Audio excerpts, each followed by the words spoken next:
In the quiet desert of New Mexico, a man built what he called his toy box. But this was no ordinary shed. It was a soundproof torture chamber filled with devices designed for suffering. For years, he kidnapped women, subjected them to unthinkable horrors, and then released them with memories so shattered many couldn't even recall what had happened.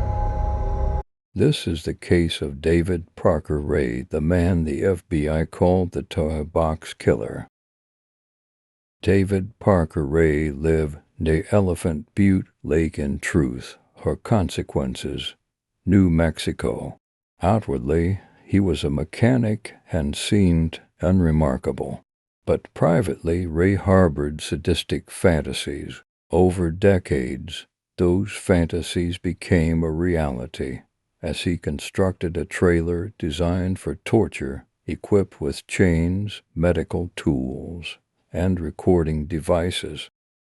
When victims woke up inside his toy box, they were greeted not by Ray in person, but by a chilling audio tape he had recorded. In it, he coldly explained what would happen to them.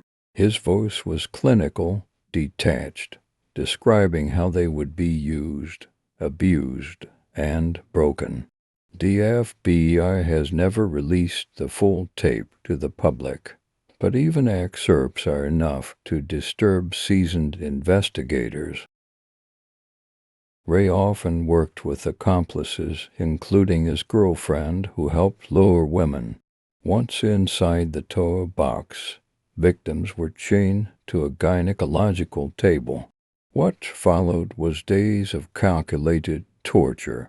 Afterward, Ray would often drug them with heavy doses of barbiturates before releasing them, disoriented, traumatized, and often with no memory of their ordeal.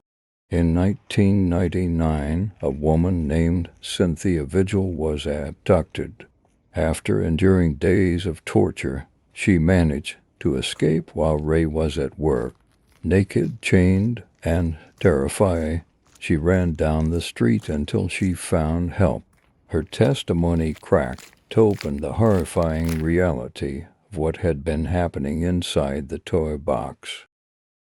Police raided Ray's property and discovered his torture chamber. The contents shocked even hardened officers. Whips, chains, surgical instruments, videotapes, and detailed journals describing victims. Authorities believed Ray could have had as many as 60 victims, but because many couldn't remember what had happened, very few came forward. Ray was charged with multiple counts of kidnapping and torture. However, the full scale of his crimes was never proven. He died in 2002 of a heart attack, shortly after being sentenced. Some investigators believe he may have murdered many of his victims, though no bodies were ever found. David Parker Ray's toy box remains one of the most disturbing crime scenes in U.S. history. It was a place where nightmares were made real, and where victims lived horrors so extreme that many couldn't remember them at all. Some believe the desert still holds his secrets. Others fear there may have been more accomplices still at large. Either way, the toy box killer proves one chilling truth.